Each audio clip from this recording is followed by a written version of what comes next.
fitila.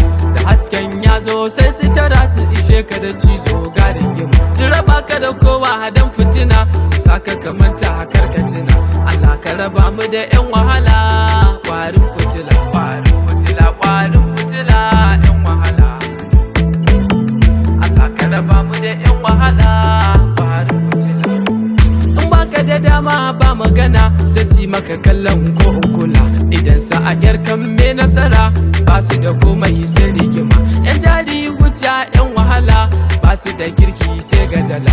Wurin su da kai ba alaka bare su yaba ma hazaka. Ba sa nazari balle uzuri burin sa a ran su kawai budurri.